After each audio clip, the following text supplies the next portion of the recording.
अस्सलामु अलैकुम वरहमतुल्लाहि वबरकातुहू। इन्नल हम्दुलिल्लाह नहमदुहु व नस्तईनुहु व नस्तगफिरुहु व नऊज़ु बिल्लाहि मिन शुरूरि अनफुसिना व मिन सय्यिआति अमालिना। मन यहदिहिल्लाहु फला मुदिल्ल लहु व मन युद्लिल फला हादिय लहु व अशहदु अन ला इलाहा इल्लल्लाहु वहदहु ला शरीका लहु व अशहदु अन्न मुहम्मदन अब्दुहु व रसूलुहु सल्लल्लाहु तआला अलैहि व अला आलिहि व सहबिहि व सल्लम तस्लीमन कसीरा। अम्मा बाद फ़क़द क़ाल इमाम अल-बुख़ारी रहमहुल्लाहु तआला बाबुन अल ऐनु हक़्क़ुन क़ाल हदसनी इसहाक़ इब्न नस्र क़ाल हदसना अब्दुर रज़्ज़ाक़ अन मअमर अन हम्माम अन अबी हुरैरा रज़ियल्लाहु अन्हु अन नबी सल्लल्लाहु अलैहि वसल्लम क़ाल अल ऐनु हक़्क़ुन व नहा अनिल वश्म।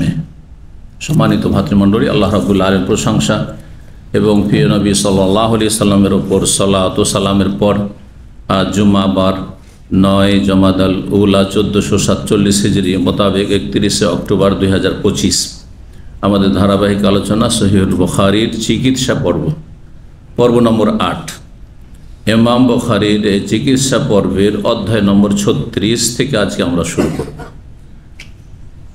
বিষয়বস্তু হচ্ছে বদনজর লাগা সম্পর্কে। ইমাম বুখারী রাহিমাহুল্লাহ বলছেন বাবুন, এই অধ্যায় হচ্ছে আল আইনু হাক্কুন, বদনজর বা কুদৃষ্টি হচ্ছে সত্য। কিছু কিছু মানুষের নজর খারাপ, প্রাকৃতিকভাবে খারাপ। কিছু কিছু মানুষের আছে, মানে ও যদি ইচ্ছা নাও করে, খারাপ দৃষ্টিতে না দেখে, হিংসার মন মানসিকতা নিয়ে নাও তাকায়, তবু নজর লেগে যেতে পারে।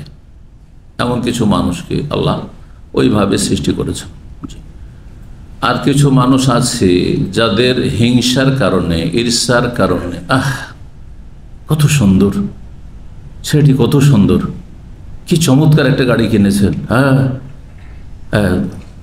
কি সুন্দর মাশাআল্লাহ সেজে এসছেন আজকে, এসব কথার জন্য বদনজর লেগে যেতে পারে। মাশাআল্লাহ না বলে, বরকতের দোয়া না দিয়ে বারাকাল্লাহ ফিকুম বা মাশাআল্লাহ তাবারাকাল্লাহ ইত্যাদি না বলে নিজের ক্ষেত্রে মাশাআল্লাহ, এখানেও অনেকে গোলমাল করে দেন যে কোনখানে মাশাআল্লাহ বলবো, কোনখানে বারাকাল্লাহ ফিকুম বলবো, বুঝছেন না? তো এখানে এই কথাটিও বলে দেওয়া ভালো হবে।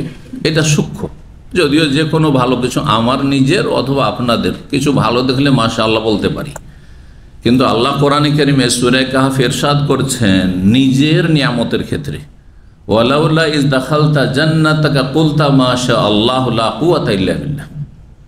তুমি যখন নিজের বাগানে প্রবেশ করেছো, নিজের বাগান, নিজের নিয়ামত, আমার সম্পদ, সে আমার শরীর স্বাস্থ্য হোক, গাড়ি হোক, বাড়ি হোক, নারী হোক, আর জমি জায়গা আর ফল ফসল হোক, ওয়ালাউলা ইজ দাখালতা যখন তুমি তোমার বাগানে প্রবেশ করেছিলে তখন কেন বলনি মাশাআল্লাহ, কমপক্ষে মাশাআল্লাহ, লা কুওয়াতা ইল্লা বিল্লাহ, আল্লাহ যা চান তাই হয়, আল্লাহ চেয়েছেন বলে আমি পেয়েছি, আমার কোনো ক্ষমতা নেই। লা কুওয়াতা ইল্লা বিল্লাহ, আল্লাহ ছাড়া কোনোই ক্ষমতা নেই।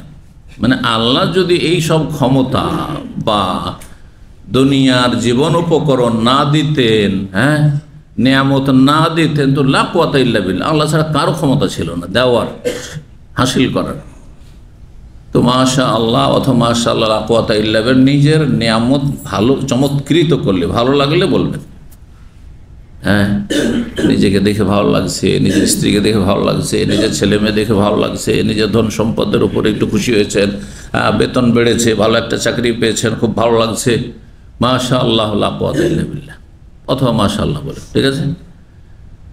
কিন্তু বদনজর এক সাহাবীর লেগেছে আর একজন সাহাবীর ওপর, সেই ক্ষেত্রে নবী সাল্লাল্লাহু আলাইহি ওয়াসাল্লাম বলেছেন যে হাল্লা বারাকতা আলাইহি, তুমি তাকে বরকতের দোয়া কেন দাওনি, বরকতের দোয়া দাওনি, সেখানে বলেন তুমি মাশাআল্লাহ কেন বলনি?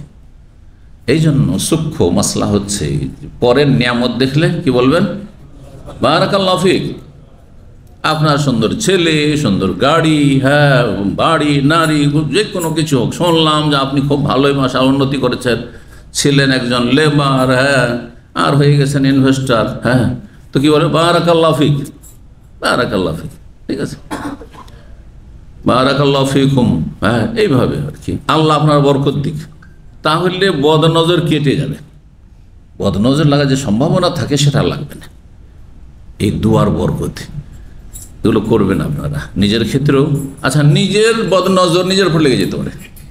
আপনাকে নিজেকে দেখে খুব আয়নার সামনে দাঁড়িয়েছেন, গ্লাসের সামনে, আর দেখে খুব সুন্দর লেগেছে, স্মার্ট একদম, আপনার নজর আপনাকে লেগে যেতে পারে, আপনি নিজেরই ক্ষতি করে দিলেন। এই জন্য মাশা আল্লাহ বললেন, ঠিক আছে, তাহলে বেঁচে যাবেন আপনি, আল্লাহ চেয়েছেন বলে হয়েছে।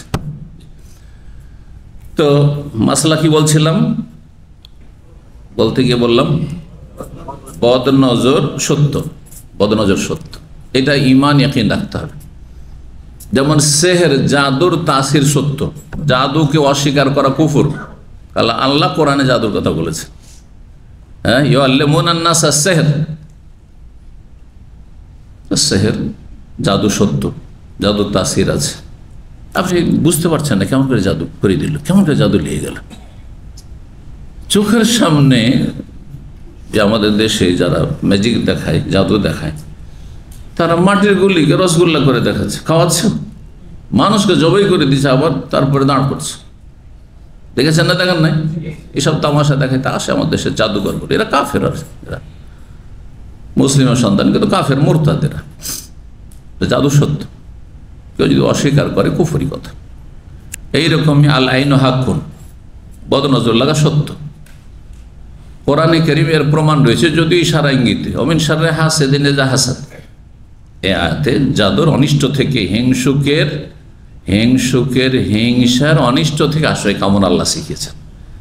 আর হিংসার একটা ধরন হচ্ছে বদনজর, কুদৃষ্টি, ভালো নজরে না দেখা। আপনাকে পছন্দ লাগলো না যে আমার চেয়ে সে উন্নতি করে নিয়েছে, আমার চেয়ে সে সুখী হয়ে গেছে, বদনজর লাগার সম্ভাবনা আছে। তো যা এইসব জিনিসগুলো সত্য। এইরকম জিন, আজকাল মেডিকেল সায়েন্স যারা পড়াশোনা করে, ইসলামবিহীন, মানে জন্মসূত্রে মুসলিম কিন্তু ইসলামের চর্চা নেই, ইসলামের শিক্ষা নেই, আর হেলথ নিয়ে লেখাপড়া করেছে, আর সায়েন্স টেকনোলজি পড়েছে, পড়ার বলছে না এসব জিন টিন কিছু নেই, কুফরি কথা এটি। সূরাতুল জিন, একটি সূরার নামই জিন। কোরআনে কত আয়াতে জিনের কথা রয়েছে, তাই না? যেমন মালায়েকা, ফেরেশতাকে অস্বীকার করা কুফরি, তেমন জিনকে অস্বীকার করা কুফর। তো এই বিষয়গুলি আমাদের আকীদার বিষয়, কিন্তু ইউমিনুনা বিল গায়বের অন্তর্ভুক্ত। হেদায়েত পেতে হলে, জান্নাত পেতে হলে, মুত্তাকি হইতে হলে, হুদালিল মুত্তাকিল্লাযিনা ইউমিনুনা বিল গায়ব, প্রথম না দেখে বিশ্বাস করার কথা আল্লাহ বলে। তারপরে বলছে ওয়াকিমুস সালাত, না দেখে বিশ্বাস করে তারপরে সালাত কায়েম করতে হবে। তো যেই সে জিনিস বিশ্বাস করবেন নাকি? কোনটা বিশ্বাস করবেন? যেটা ওহীর দ্বারা প্রমাণ, কোরআন সুন্নাহ দ্বারা প্রমাণ, সেটা বিশ্বাস করবেন। আপনি ভিত্তিহীন কথা আপনারা বিশ্বাস করবেন না। হাত থেকে থালা পড়ে গেল, মেহমান আসবে আজকে, বিশ্বাস করা যাবে নাকি? হ্যাঁ, বিনা উজুতে বড় পীরের নাম নিলে শরীরে পশম পড়ে, বিশ্বাস করবেন নাকি? বিশ্বাস করাই কুফরি, এগুলিকে বিশ্বাস করেও তো কুফরি। তা বিশ্বাস করবেন সহি আকীদা, সহি বিশ্বাসগুলি, ভ্রান্ত বিশ্বাসকে বিশ্বাস করাই হারাম। যার দলিল নাই সেটা বিশ্বাস করবো না, কিন্তু যার দলিল আছে বিশ্বাস করতে হবে। বদনজর লাগার দলিল আছে আমাদের কাছে, রাসূলের হাদিস। এই হাদিসের অংশ দিয়েই ইমাম বুখারী অধ্যায় এখানে কায়েম করেছেন। বলছেন বাবুন, এই অধ্যায় হচ্ছে আল আইনু হাক্কুন, বদনজর লাগা হচ্ছে সত্য, বদনজর লাগা হচ্ছে সত্য। বদনজর থেকে আত্মরক্ষার উপায় আছে।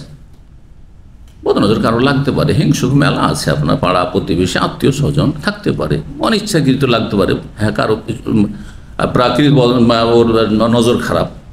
সুতরাং আপনি যখন আপনার কোনো নিয়ামতকে কোথাও বাইরে প্রকাশ করে, যথাসাধ্য আপনি গোপন রাখবেন। যে নিয়ামতগুলির ওপর নজর লাগতে পারে গোপন রাখবেন। যদি প্রকাশ করতে হয়, ছেলে মেয়ে নিয়ে বেরোইতে হবে, হ্যাঁ, ছেলে মেয়ে নিয়ে বেরোইতে হবে। আর তারা নাবালক নাবালিকা হলে তার নজর পড়বে, তাহলে তাদের জন্য দোয়া করবেন। সূরা ফালাক, নাস, ইখলাস এগুলো পড়ে আপনি ফুক দিয়ে নেবেন, অথবা আপনি পড়বেন ওইজুকা বিকালিমাতিল্লাহি তাম্মা মিন কুল্লি শাইতানিন ওয়া হাম্মা ওয়া মিন কুল্লি আইনিন লাম্মা। হাসান হোসেন রাদিয়াল্লাহু তাআলা আনহুকে নবী সাল্লাল্লাহু আলাইহি ওয়াসাল্লাম আল্লাহর আশ্রয়ে রাখতেন, মানে আল্লাহর আশ্রয় নিতেন, তাদের জন্য কামনা করতেন এই দোয়ার মাধ্যমে। তো এইভাবে করবেন। বাড়ি থেকে বেরোন, বিসমিল্লাহ তাওয়াক্কালতু আলাল্লাহ ওয়ালা হাওলা ওয়ালা কুওয়াতা ইল্লা বিল্লাহ, এই হাদিসে রয়েছে। হ্যাঁ, কুফিতা, তোমার জন্য আল্লাহ যথেষ্ট হয়ে গেছে। ও ওকিতা, তোমাকে ওই সমস্ত অনিষ্ট বালামোষ রক্ষা করা হয়েছে। এটা নিয়ম বানিয়ে নিতে হবে যে কোনো সময়। এটা অভ্যাসের ব্যাপার। মানুষ যখন অভ্যাস করে নেয় তখন অটোমেটিক গিয়ার কাজ করে। দেখেছেন, আমরা যে রাস্তা দিয়ে বাসা যাই আর বাসা থেকে অফিসে আসি, ওই রাস্তার ব্যতিক্রম কোনোদিন নিয়ত করেছি যে অন্য জায়গায় যাব, তারপরে অফিসে আসবো অথবা বাসায় যাব। কিন্তু যদি ওই সময় গল্পে থাকি বা অন্য কোনো দিকে চিন্তা থাকে, তো অটোমেটিক ও গাড়ি কিন্তু কোথায় চলে গেছে, বাসা বা অফিস পৌঁছে গেছে। পরীক্ষা করেছেন এটা? তো আমার অনেকবারই হয়েছে। আরে অনেকে গিয়ে চলে যাওয়ার পরে মনে হচ্ছে আমার তো নিয়ত ছিল তো অন্য জায়গায় যাব। তো এটা হচ্ছে, মানুষ হচ্ছে অভ্যাসের দাস। আপনি তো অভ্যাস করে নেন, বাসাতে যেমনই গেটটা খুলবেন বেরোবেন বিসমিল্লাহ তাওয়াক্কালতু আলাল্লাহ ওয়ালা হাওলা ওয়ালা কুওয়াতা ইল্লা বিল্লাহ, যেমনই গাড়িতে চাপবেন তখনই গাড়ি দোয়া পড়ে নেবেন আপনি। যেমন কোনো জায়গায় নামবেন আউযু বিকালিমাতিল্লাহি তাম্মাতি মিন শাররি মা খালাক পড়ে নেবেন। এগুলি হচ্ছে নিজেকে সুরক্ষিত করার উপায়, বদনজর থেকে, সেহের জাদু থেকে, জিন শয়তানের অনিষ্ট থেকে, মানুষ শয়তানের অনিষ্ট থেকে, ইত্যাদি ইত্যাদি। মিন শাররি মা খালাক, যা আল্লাহর সৃষ্টিতে খারাপ অনিষ্ট রয়েছে সব কিছু থেকে আল্লাহর কাছে আশ্রয় চাইছে। আল্লাহ যেন হেফাজতে রাখেন, তৌফিক দান করেন আপনাদেরকে। জি, হাদিস নম্বর 5740 বর্ণনা করেছেন আবু হুরায়রা রাদিয়াল্লাহু তাআলা। তিনি বলেন যে নবী সাল্লাল্লাহু আলাইহি ওয়াসাল্লাম বলেছেন, আল আইনু হাক্কুন, বদ নজর লাগা হচ্ছে সত্য। ওয়া নাহা আনিল ওয়াশমে, আর নবী সাল্লাল্লাহু আলাইহি ওয়াসাল্লাম নিষেধ করেছেন উল্কি লাগাতে। উল্কি লাগা বুঝেন তো? হ্যাঁ, ট্যাটু নাকি?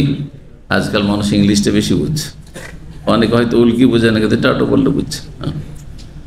উল্কি লাগানো হারাম, কাবিরা গুনাহ। কাবিরা গুনাহ এই জন্য যে লানত করা হয়েছে, লান আল্লাহুল ওয়াশিম আল মুস্তাশিমা।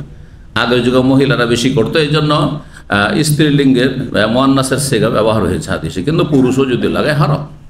যে ফিলিপিনোরা পুরুষ হোক আর নারী হোক, পশ্চিমা দেশও দেখলাম, ইউরোপে সুবহানাল্লাহ প্রায় অমুসলিম সব, গোটা শরীরে ট্যাটু। আউযু বিল্লাহি মিনাশ শাইতানির রাজিম, নাসাল্লাহ সালামাত ওয়াল আফিয়া। আর যারা মুসলিম সমাজের এরকম করছে তারা কাফেরদের গোলাম, কাফেরদের অনুসারী, কাফেরদের সদৃশ্যতা অবলম্বনকারী। সুতরাং মান তাশাব্বাহা বিকওমিন ফাহুয়া মিনহুম, আবু দাউদের হাদিস, রাসূলুল্লাহ সাল্লাল্লাহু আলাইহি ওয়াসাল্লাম এই হাদিস, যে যেই ব্যক্তি, যেই মুসলিম বিজাতি কাফেরদের বেশভূষা গ্রহণ করবে, তাদের মতো সাজবে, তাদের মতো চুলের কাটিং আজকাল সেলুনে, এই যে চুলের কাটিং যারা করছে কাফেরদের মতো দেখা দেখি সোশ্যাল মিডিয়া বা বিভিন্ন মিডিয়াতে দেখে, তারা তাদের দলভুক্ত নয় বলছেন। এবং যেসব নাপিতগুলো এই সেলুনের কর্মচারীগুলো এই হারাম কাটিং ছাটিং করে দিচ্ছে, তাদের রুজি হারাম। যেমন দাড়ি মুন্ডা রুজি হারাম, তেমন এইরকম কাটিংয়ে রুজি হারাম। এটাও মাসলা জেনে রাখতে হবে। কতটা হালাল? মোচ কাটছে হালাল, হ্যাঁ, আপনার চুল কাটছে এটুকু হালাল। সুতরাং এই সেলুনের ব্যবসা 50-50। হ্যাঁ, যতটা হারাম ঢুকছে ততটা হারাম। হারাম কাজ করে যেটি রোজগার হচ্ছে, আর অতি বেশি রোজগার হচ্ছে, কালো কলপ লাগাচ্ছে, সুতরাং হারাম কাজ করছে। ব্রাউন অথবা লাল লাগাচ্ছে তাহলে জায়েজ, কিন্তু অধিক ম্যাক্সিমাম আপনার কাস্টমার হচ্ছে হারাম জীবনযাপন করি, সুতরাং কালো করছে পেটের জন্য। তো এইসব ইনকামগুলি হারাম। নাহা আনিল ওয়াশমে, তা উল্কি লাগাতে রাসূল নিষেধ করেছেন। এটা নাহি তাহরিম, হ্যাঁ, এটা মাকরু তানজি নয়, বরং এটি হচ্ছে হারাম, নিষিদ্ধ। 37 নম্বর অধ্যায় বলছে বাব রুকিয়াতিল হাইয়াত ওয়াল আকরাব। এই অধ্যায় হচ্ছে সাপ অথবা বিচ্ছুর দংশনে ঝাড়ফুঁক করা। সাপে যদি দংশন করে অথবা বিচ্ছুতে দংশন করে, হ্যাঁ, বিষাক্ত কোনো প্রাণীতে দংশন করে, তো তার জন্য ঝাড়ফুঁক করতে পারেন। কিন্তু ঝাড়ফুঁক করবে কে? যে এই ঝাড়ফুঁক জানে সে। আমাদের দেশীয় কবিরাজ নয়, দেশীয় ওঝা নয়, তারা মুশরিক।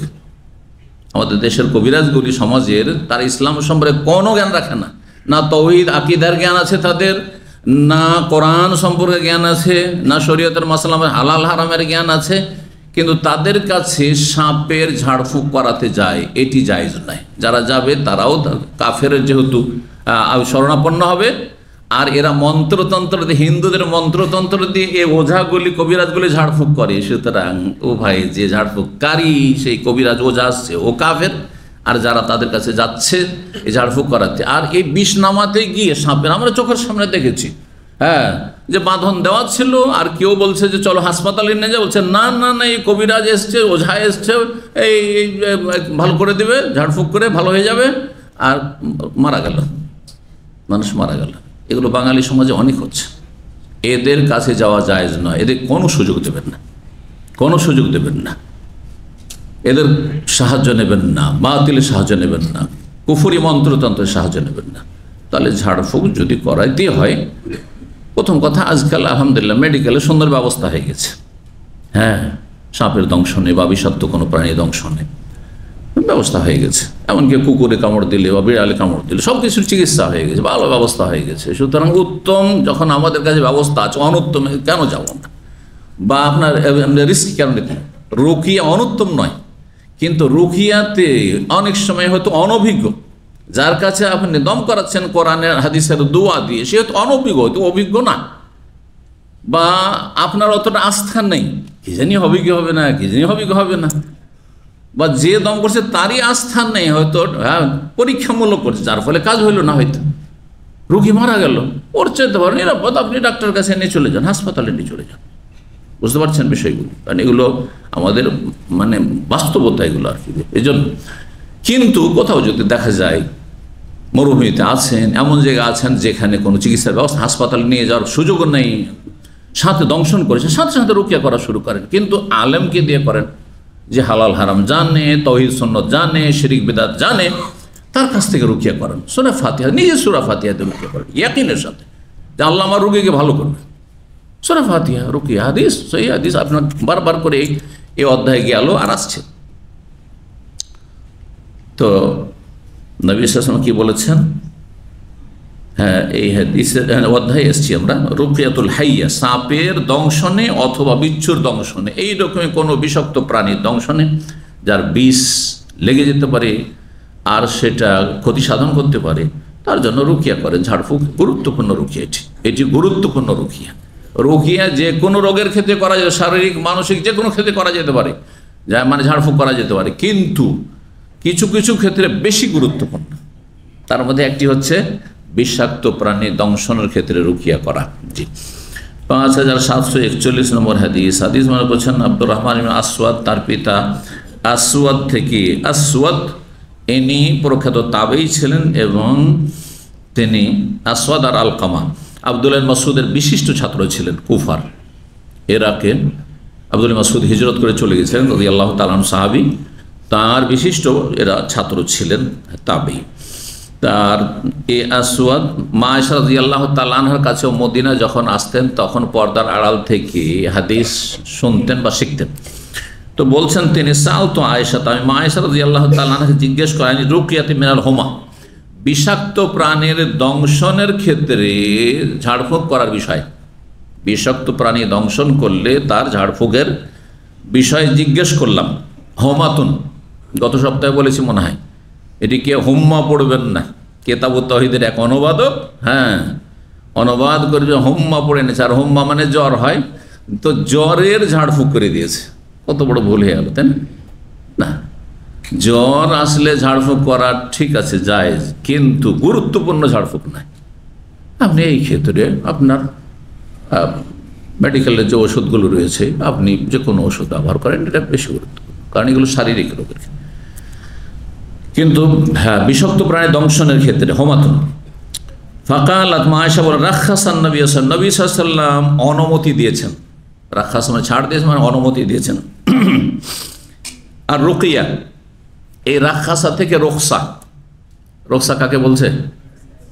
লাইসেন্সকে, ড্রাইভিং লাইসেন্সের রোকসা বলছেন না, রোকসা কেয়াদা বা রোকসা সিয়াকা, দুটোই বলা হয়। রাসূলুল্লাহ সাল্লাল্লাহু আলাইহি ওয়াসাল্লাম অনুমতি দিয়েছেন আর রুকিয়া, ঝাড়ফুঁক করার ক্ষেত্রে, মিন কুল্লি যি হুমাতিন, যে কোনো বিষাক্ত প্রাণীর দংশনের ক্ষেত্রে, যে কোনো বিষাক্ত প্রাণী ধ্বংসন করে তাহলে সেই ক্ষেত্রে ঝাড়ফুঁকের অনুমতি দিয়েছেন। 38 নম্বর অধ্যায় বলছে বাব রুকিয়াতি নবী সাল্লাল্লাহু আলাইহি ওয়াসাল্লাম, এই অধ্যায় নবী সাল্লাল্লাহু আলাইহি ওয়াসাল্লামের রুকিয়া মানে ঝাড়ফুঁক সম্পর্কে। জি, নবী সাল্লাল্লাহু আলাইহি ওয়াসাল্লাম কেমন ঝাড়ফুঁক করতেন? 5742 নম্বর হাদিস বর্ণনা করছেন আব্দুল আজিজ। তিনি বলছেন, দাখালতু, আমি প্রবেশ করলাম এবং সাবেত আল বুনানি আনাস বিন মালিকের কাছে। তাহলে এরা দুজনের তাবেই, সাহাবী আনাস বিন মালিকের সাথে সাক্ষাৎ হয়েছে, তার মানে এরা হচ্ছে তাবেই। ফাকাল সাবেত বলে, ইয়া আবা হামজা, হে আবু হামজা। আবু হামজা কুনিয়াত, উপনাম ছিল আনাসের। উপনাম বুঝেন, যেটা ছেলের নামের সাথে সম্পৃক্ত, অমুকের বাবা, অমুকের মা, হ্যাঁ, বা অমুকের ছেলে, ছেলের সাথে অথবা বাবার সাথে সম্পৃক্ত করে যদি কাউকে ডাকা হয় এটাকে কুনিয়াত। আর যেটি কুনিয়াতকে বাংলায় উপনাম বলা হয়, নাম নয় কিন্তু উপনাম, সহজ ভাষায় ডাক নাম।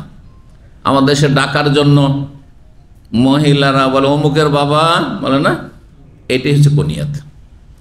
আবু আবদুল্লাহ, আরবরা বলছে আবু ফাহাদ, আবু ফয়সাল, আর আপনার বলছেন আপনার ছেলের নাম ফয়সাল, আর স্ত্রী তো স্বামীর নাম বলবে না বাঙালি সমাজে। তখন যতদিন বাচ্চা হয়নি, ও শোনেন শোনেন, ও শোনো শোনো, ওই করতে থাকে। তারপরে তখন যে বাচ্চা হয় তখন বলে ও ফাহাদের বাপ, ফয়সালের আব্বা, তাই না, ইত্যাদি, বাবু।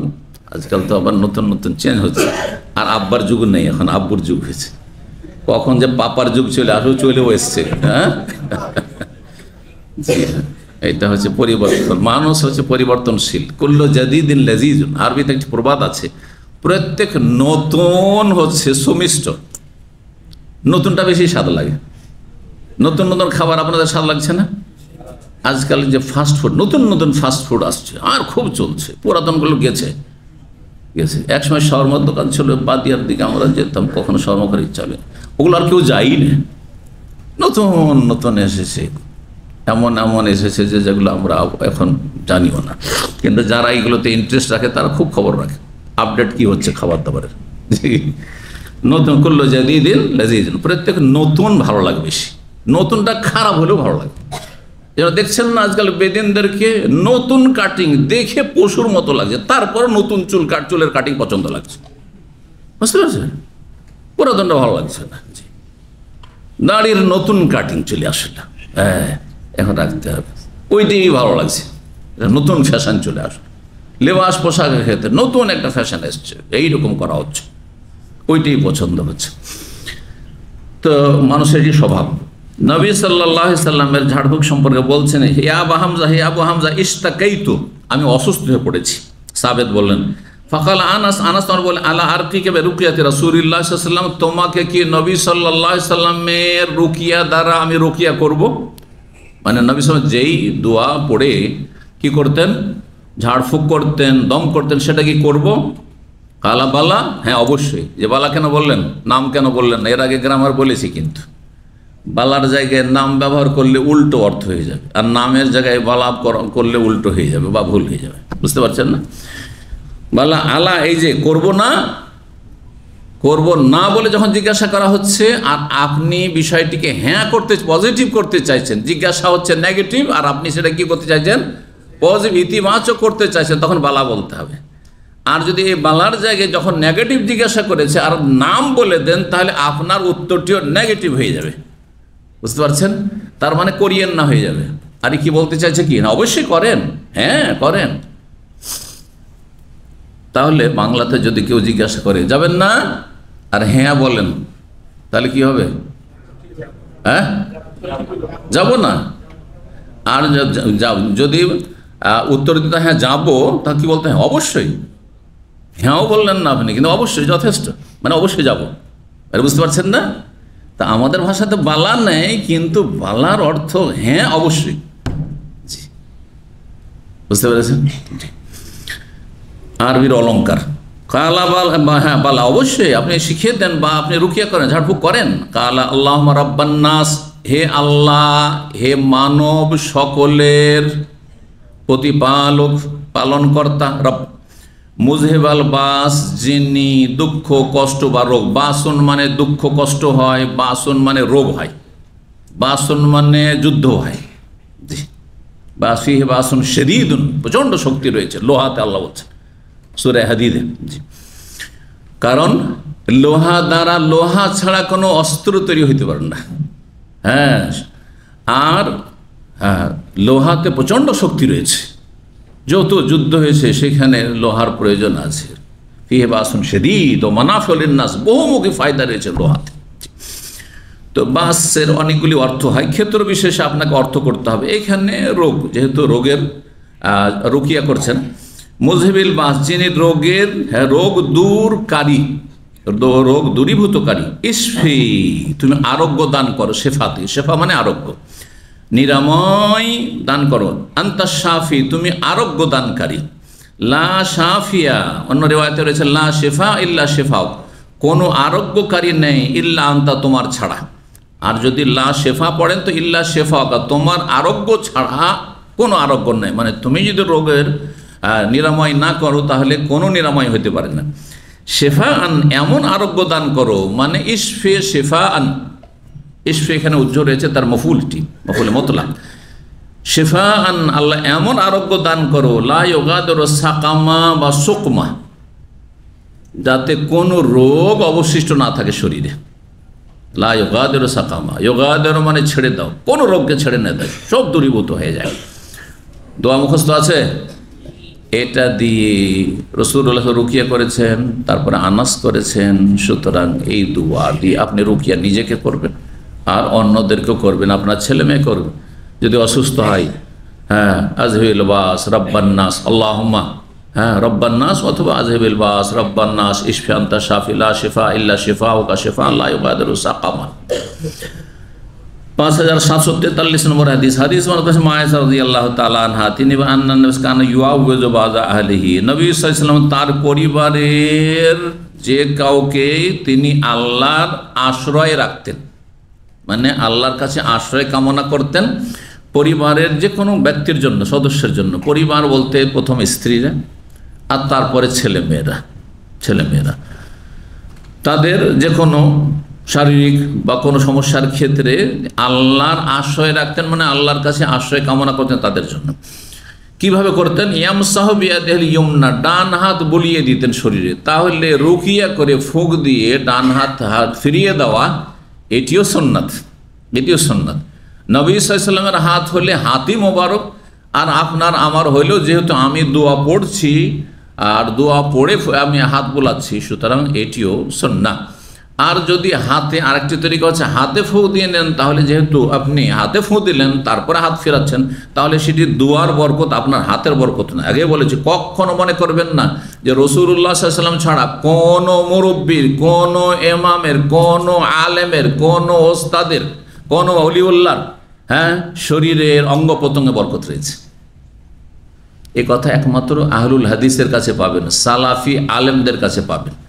যে আমার থুথুতে বরকত নাই, এ কথা আমি বলতে পারবো, বেদাতি মোল্লা বলবে না, বেদাতি আলেম বলবে না। এটা আমার হাতে বরকত নেই, কথা বোঝা গেছে না? আমার জবানে বরকত নেই, কিসে বরকত আছে?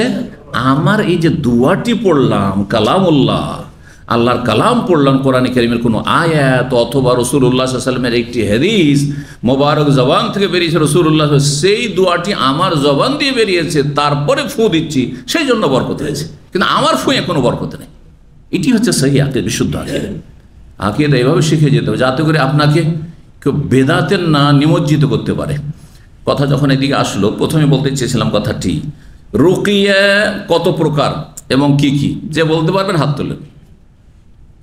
রুকিয়া মানে ঝাড়ফুঁক, হ্যাঁ, দম করা, কত প্রকার? হ্যাঁ, হাত তুলে বলেন, কেউ বলছেন শুনতে পাই না। কত প্রকার? 3 প্রকার। মাশাআল্লাহ, সবসময় আসগারুল কওম ইবনে আব্বাসে জবাব দেবে নাকি? আব্দুল্লাহ বিন আব্বাস। হ্যাঁ, বড়রা কোথায়? হ্যাঁ, 3 প্রকার। কি কি?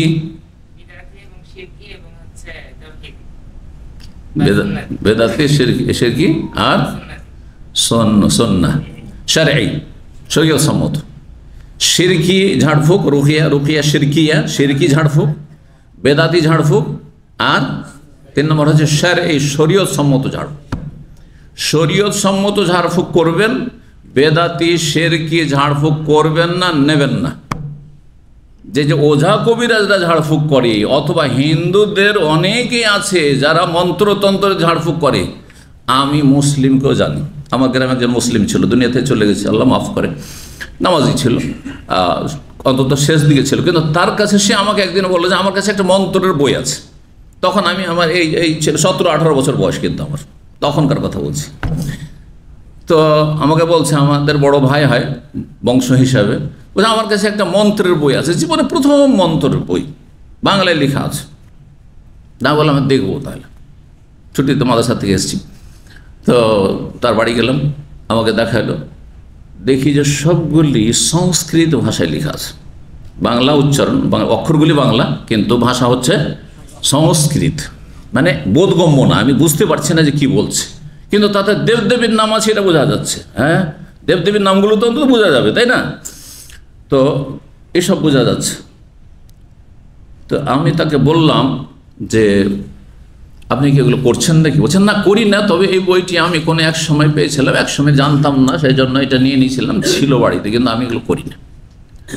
ওদের সমস্ত রকমের কুফরির মাধ্যমে আশ্চর্য আশ্চর্য আপনার তদবির আছে, এবং হারাম তদবির আছে। হারাম তদবির, মন্ত্র, হিন্দুদের মন্ত্রতন্ত্র, হিন্দু ধর্মের মন্ত্রতন্ত্র, আর বিভিন্ন রকমের গায়রুল্লাহ। হিন্দু ধর্মের মন্ত্রতন্ত্র নাই, কিন্তু আপনার জিলানির নাম দিয়ে আছে, চিস্তির নাম দিয়ে আছে, হ্যাঁ, আপনার খাজা বাবার নাম দিয়ে আছে, শাহজালার নাম দিয়ে, বায়েজিদ বোস্তামের নাম দিয়ে আছে, হ্যাঁ, শাহজালার নাম দিয়ে আছে। তো শিরকি নয়? অবশ্যই শিরকি। 7 জন সুদখোরের নাম দিয়ে বলেছি এর আগে না? আমাদের সে গরুর খুঁড়ে গরুর পায়ে ঘা হইতো, হ্যাঁ, ছোটোকালে দেখেছি। তো মামার বাড়ি লেখাপড়া করতাম, আর খুব বড় বড় গৃহস্থ ওই গ্রাম, 400 মণ 500 মণ করে তাদের ধান আর গম হইতো এক এক সিজনে, বড় বড় গোলা। এই জন্য গ্রামটার নামই গোলা বাড়ি।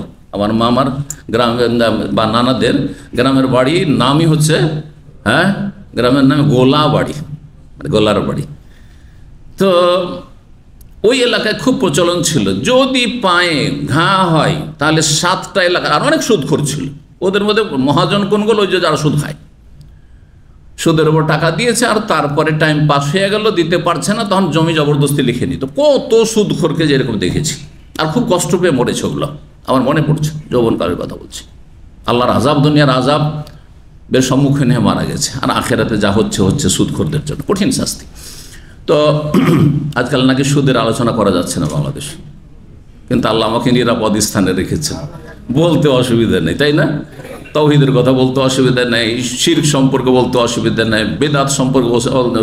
যারা ধর্মের নামে রাজনীতি করে পেট পূজা করছে, হ্যাঁ, ক্ষমতা দখল করছে, তাদের সম্পর্কে বলতে অসুবিধা নেই, আলহামদুলিল্লাহ। হ্যাঁ, আর সুদ সম্পর্কে বলতে অসুবিধা নেই। আছে অসুবিধা? জি। বিশৃঙ্খলা সৃষ্টি করতে অসুবিধা আছে, এমন কিছু করবে না যেটা অশান্তি হয়। আপনাদেরকে গরম করে দিলাম, আর আপনাদেরকে পাঠাইতে পারলাম না বার্মাতে, হ্যাঁ, ফিলিস্তিনে, তো লাভটা কি? এটা বেকুফের কাজ, এটা জঙ্গিদের কাজ, যেটা ক্ষমতা নেই আমার, ওটা রাষ্ট্রীয় ক্ষমতা, আমি কেন ওই কাজ করতে যাব? এটা মূর্খদের কাজ। এবার বুঝতে পেরেছেন? হ্যাঁ, জেহাদ আর ফাসাদে পার্থক্য। জেহাদের জন্য ডিফেন্স লাগবে, প্রতিরক্ষা লাগবে, আর তারপরে শাসক করবে। কোনো আলেম জেহাদের ঘোষণা কোনো যোগ করেনি। আপনি দেখাইতে পারবেন যে 4 আবু হানিফা, শাফি, মালিক, আহমদের মধ্যে কেউ জেহাদের একবার ঘোষণা করেছে? দেখাতে পারেন? কোন মুহাদ্দিস, ইমাম বুখারী, মুসলিম, আবু দাউদ, নাসাই, তিরমিজি, ইবনে মাজাহ, ইবনে তাইমিয়া, হ্যাঁ, কেউ জিহাদের ঘোষণা করেছে? শাসককে বলেছে জিহাদ করেন, আপনার সাথে আছি। ইবনে তাইমিয়া রাহিমাহুল্লাহ শাসককে বলছেন জিহাদ করেন, আপনার সাথে আছি, এইটা বলবে আলেম। কিন্তু কোনো দিন কোনো আলেম মুফতি জিহাদের ঘোষণা করতে পারে না, তাহলে সে জিহাদি না, সে ফাসাদি। জিহাদ আর ফাসাদে পার্থক্যটা বুঝবেন অবশ্যই। ফাসাদিরা হচ্ছে জঙ্গি, আর জিহাদ আপন জায়গায় ইসলামে আছে, কিন্তু শর্তের সাথে আছে। রোজা সবার উপর ফরজ নাকি? মুসাফির রোজা ফরজ, রোগীর রোজা ফরজ, ওইরকম জিহাদ সবার উপর ফরজ নাকি? না, জিহাদের শর্ত আছে। রোজার জন্য শর্ত লাগে। হজ, হ্যাঁ, পেটে খাবার নেই, হ্যাঁ, সৌদি আরবে এসছেন, এখন বাসা নেই, ফুটপাতে মসজিদে ঘুমাচ্ছেন, আর ওইদিকে ঋণ কর্জা করে আপনি ভিসা কিনে এসছেন, আর হজ ফরজ হয়েছে নাকি? উমরাও নেই ফরজ। আপনার আগে ঋণ কর্জা নামাইতে হবে, আর আপনাকে খাবার ব্যবস্থা করতে হবে, আপনাকে থাকার বাসা ব্যবস্থা করতে হবে, এটা আগে ফরজ। আর তারপরে তখন টাকা যদি খেয়ে দিয়ে আর সংসার চালিয়ে বাঁচে, গোটা বছর পর দেখছেন যে হজ মৌসুম এসছে, আর বলছে 10-15,000 রিয়াল আছে, তখন হজ ফরজ হবে। তার প্রত্যেকটি ইবাদতের জন্য শর্ত আছে। আর এই জঙ্গিদের কাছে জেহাদের জন্য কোনো শর্ত নাই, শুধু রক্ত গরম করে দাও, হ্যাঁ, আবেগে মুসলিমদের যুবকদের, আর জাহান্নামের দিকে ঠেলে দাও, জাহান্নামের কুকুর বানিয়ে দাও। না, মোটেই না, মোটেই না। তো তারা যে ধোঁকা দিচ্ছে, কানাকা হাইকোর্ট দেখাচ্ছে যে আলেম ওলামারা জেহাদের কথা বলছে না, এরা কাপুরুষ, এরা ভোগবিলাসী, এরা কাজ্জাবিন, দাজ্জালিন, এরা দাজ্জাল, মিথ্যুক। আপন জায়গায় জেহাদ আছে, কিন্তু জেহাদ যার জন্য আছে সে করবে, যার নেতৃত্বে আল্লাহ ফরজের সে করবে, সে অর্ডার করবে। সে অর্ডার করলে তখন দেশবাসীর জন্য, তখন হ্যাঁ, কখনো ফার্জে আইন হয়ে যাবে, কখনো ফার্জে কেফায়া থাকবে, আর কখনো সুন্নাত থাকবে। তখন ওলামারা ডিসাইড করবেন যে এই অবস্থায় ফার্জে আইন সবার জন্য, না ফার্জে কেফা কিছু লোক গেলেই হবে, নাকি সুন্নাত অবস্থায় আছে। জি, তো যাই হোক, কথা অন্যদিকে চলে যাচ্ছে, কিন্তু ফায়দার কথা যখন আসছে তখনই হয়তো বলছি। কি বলছিলাম, কি বলতে গিয়ে বললাম, হ্যাঁ না, আসল এখন সংক্ষেপ করি। আপনার ঝাড়ফুঁক হচ্ছে 3 প্রকার। শিরকি ঝাড়ফুঁক, আল্লাহ ছাড়া অন্যের নাম নিয়ে যদি ঝাড়ফুঁক করে তাহলে শিরকি ঝাড়ফুঁক। এমন কিছু বাক্য দ্বারা ঝাড়ফুঁক করে, মন্ত্রতন্ত্র যা বোধগম্য না, ওম ওম ওম, কি বুঝলেন? শিরকি ঝাড়ফুঁক, কথা বোঝা গেছে? যার অর্থ বোঝা যায় না, সেটা দিয়ে যদি ঝাড়ফুঁক হয় তাহলে শিরকি ঝাড়ফুঁক, মানে দালমে কালা হয়। কেন বুঝাচ্ছেন না? কেন বোধগম্য ভাষা বলছেন না আপনি? আল্লাহ তুমি ভালো করে দাও, ফুঁক দেন, অসুবিধা নেই, জায়েজ। আরবি জরুরি নয়, বাংলায় বলেন, আল্লাহ আমার রোগীকে তুমি রক্ষা করো, হ্যাঁ, তাকে তুমি হায়াত নেক হায়াত দান করো, ফুঁক দেন, জায়েজ। শরীর কারণ বোধগম্য, আর ভালো কথা বলেছেন, আল্লাহর কাছে চেয়েছেন, গায়রুল্লাহর কাছে চাননি। কথা বোঝা গেছে? বেদাতি ঝাড়ফুঁক কোনটি? যদি নতুন কোনো তরিকা বর্ণনা করা হয়, হ্যাঁ, ঝাড়ফুঁক করার জন্য কি করতে হবে? নিম পাতা নিয়ে আসতে হবে।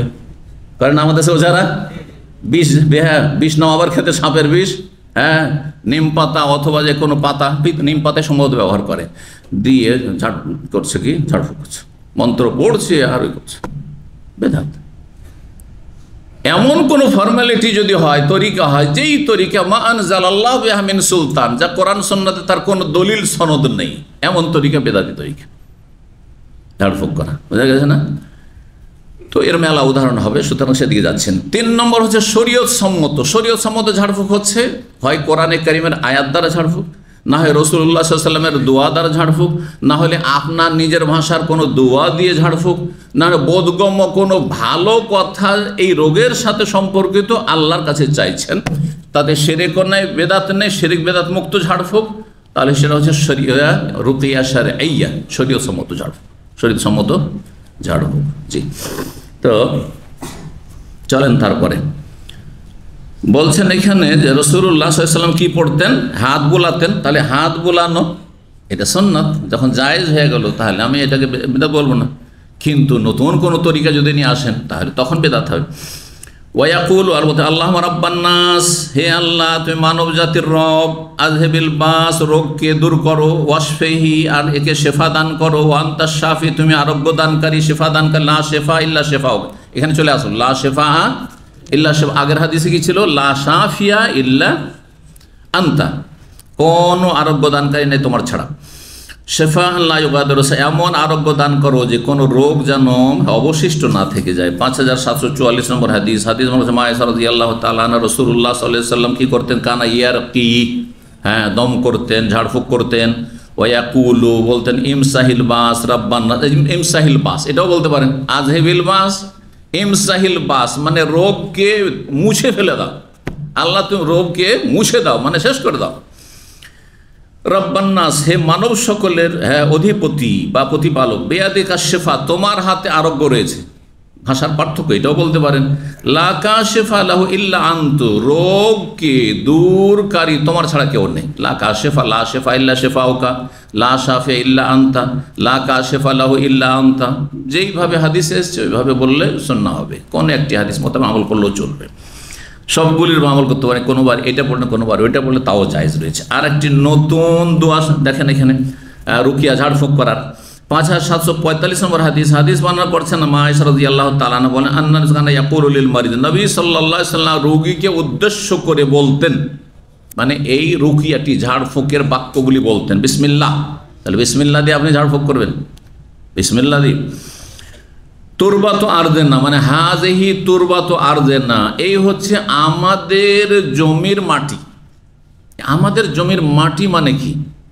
তার মানে যদি রোগীর কোনো জায়গায় ব্যথা থাকে, কোনো জায়গায় ব্যথা, প্রচণ্ড ব্যথা, তাহলে আপনি ধুলি নিতে পারেন, আর ধুলি নিয়ে সেখানে আপনি লাগিয়ে দিতে পারেন বা ছিটিয়ে দিতে পারেন, আর তারপরে আপনি ফুঁকতে হাযিহি তুরবাতু আরদিনা। এটা একদল ব্যাখ্যা করে যে কোনো মাটি, তাহলে কোনো বিশেষ মাটির কথা বলা হয়নি। আরেক দল বলছেন হাদিসের ব্যাখ্যায়, যেহেতু নবী বলছেন তুরবাতু আরদিনা, মানে এই হচ্ছে আমাদের ভূমির মাটি। আর আমাদের ভূমি বলতে রাসূলুল্লাহ সাল্লাল্লাহু আলাইহি ওয়াসাল্লামের ভূমি ছিল মদিনা, এই জন্য মদিনার মাটিকে অনেকে গুরুত্ব দিয়ে থাকে, করে না? আমার দেশে হাজিরে আসলে বা উমরাতে আসলে অনেকে মদিনার মাটি নিয়ে যায়, হ্যাঁ, মদিনার মাটি নিয়ে যায়। আর মাটিকে ফার্সিতে কি বলে জানেন? আপনারা জানেন না? খাক বলে। কে বললো? খাক, খাকে মদিনা। এটা বেরলভীদের মধ্যে খুব বেশি আছে, খাকে মদিনা। মদিনার মাটির খুব গুরুত্ব রয়েছে। খাকে মদিনার তো গুরুত্ব আছে, শুধু তাই নয়, বেরলভীর নিজেদেরকে বলে সাগে মদিনা। বুঝেন সাগে মদিনা? বুঝেন? সাগ মানে জানেন? কুকুর। ওরা বলে আমরা মদিনার কুকুর হইতে পারলেও ভালো। নাউযুবিল্লাহ মিন যালিক। আল্লাহ আশরাফুল মাখলুকাত, মানুষ এত সুন্দর করেছেন, সুঠাম লাকাদ খালাকনাল ইনসানা ফি আহসানি তাকওয়িম, হ্যাঁ, ওয়া লাকাদ কাররামনা বানি আদম, কত সম্মানিত আল্লাহ করেছেন, কত সুন্দর করেছেন। মাথা উঠিয়ে সোজা হয়ে মানুষ ছাড়া কোনো প্রাণী চলে না, সবগুলি মাথা হ্যাঁ এইভাবে ঝুঁকিয়ে চার পায়ে চলাফেরা করে, অথবা অন্যভাবে পেটের ভরে চলাফেরা করে। কিন্তু মানুষ দেখেন কীভাবে চলাফেরা, মানুষকে কত কত যে বৈশিষ্ট্য আল্লাহ দিয়েছেন, যেগুলি কোন প্রাণীকে আল্লাহ রাব্বুল আলামিন দেননি। সুবহানাল্লাহ। জি, তো কি করে একজন মানুষ, একজন মুসলিম বলে আমি মদিনার কুকুর হতে চাই? ওদের বড় বড় মুরিদদের যে 2-3-4 লাইনের কি থাকে, আলকাব, বুঝেন তো, লকব, হ্যাঁ, উপাধি, টাইটেল থাকে, তাতে সাগে মদিনাও থাকে। বুঝতে পেরেছেন? হাজরাতুল আল্লামা, আর পীরে কামেল, পীর জাদা, আর তারপর সাগে মদিনা, মদিনার কুকুর। আউযু বিল্লাহ, নাসাল্লাহ সালামাত ওয়াল আফিয়া। বলুন আলহামদুলিল্লাহ যে আল্লাহ আমাদেরকে কুকুর করেননি। মদিনার কুকুর ভালো না আপনি ভালো বলেন তো দেখি? আপনি কি কাফের যে বলবো উলাইকা কাল আনাম বলো মাদাল, হ্যাঁ, চতুষ্পদ জন্তু বা তার চাইতে নিকৃষ্ট? সেটা ভিন্ন হইতো, কিন্তু আমি তো একজন মুসলিম, আপনি তো একজন মুসলিম, তাহলে তো আপনি তো আল্লাহর কাছে শ্রেষ্ঠ। হ্যাঁ, আপনি আল্লাহর আপনার আদেশ নিষেধ মেনে চলছেন। কুকুরে তো সে সেন্সই আল্লাহ দেয়নি, তো আপনি কেন কুকুরের পর্যায়ে চলে যান? দুনিয়াতে যদি কুকুর হতে চান তো আখেরাতে তো ওইরকমই যদি আল্লাহ করে দেয়, যে তুই তো চেয়েছিলি মদিনার কুকুর হতে চেয়েছিলি, থাক কুকুর হয়ে তুই জাহান্নামে যা। আল্লাহ হেফাজত করে। দিন না বুঝলে আবেগী ধর্মকর্ম এরকম হয়, মানে মদিনার মহব্বতে আর রসুলের মহব্বতে দিশেহারা, কোরআন হাদিসের কোনো প্রয়োজনই নেই, বালাই নেই। নাউযুবিল্লাহ মিন যালিক। আর একটা জিনিস লক্ষ্য করেছেন, আমাদের দেশের মানুষরা যত মদিনা মদিনা করে, কখনো মক্কা করতে শুনেছেন? হ্যাঁ, যত গজল আছে সবগুলি হচ্ছে হ্যাঁ মদিনার গজল। মক্কার গজল কখনো দেখেছেন? কেন? রোগ আছে, যেমন রোগ আছে শিয়াদের মধ্যে। হ্যাঁ, মা ফাতেমার গজল তো খুব আছে, কিন্তু মা জাইনাব কোথায় গেল, মা উম্মে কুলসুম কোথায় গেল, মা রোকাইয়া কোথায় গেল? কেন নাই? কেন? আর নবীর মেয়েরা কি মা নাকি? নবীর মেয়ে ফাতেমাও মা, আর তার মা খাদিজাও। আল্লাহ তো কোরআনে বলছেন ওয়াজওয়াজু উম্মাতুহুম মা, মানে মা আর মেয়ে দুজনই আপনার মা হয়ে গেল। এত মূর্খের মূর্খ আপনি, বুঝছেন না? তাহলে এগুলি হচ্ছে শিয়াদের ধর্ম। আমাদের দেশে বেদাতির ধর্ম, সুফিদের ধর্মগুলি শিয়া দ্বারা প্রভাবিত, ইরান দ্বারা প্রভাবিত। কথা বুঝতে পেরেছেন? জি।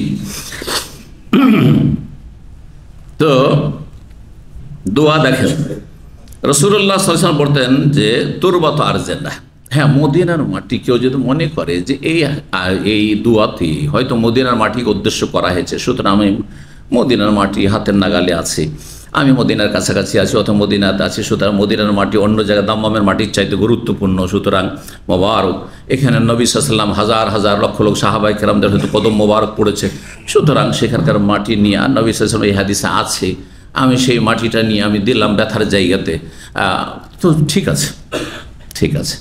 কিন্তু এখান থেকে আপনি উঠিয়ে নিয়ে যাবেন ইন্ডিয়া, বাংলাদেশ, মদিনার মাটি, খাকে মদিনা, এটা কোনো সাহাবী করেছেন?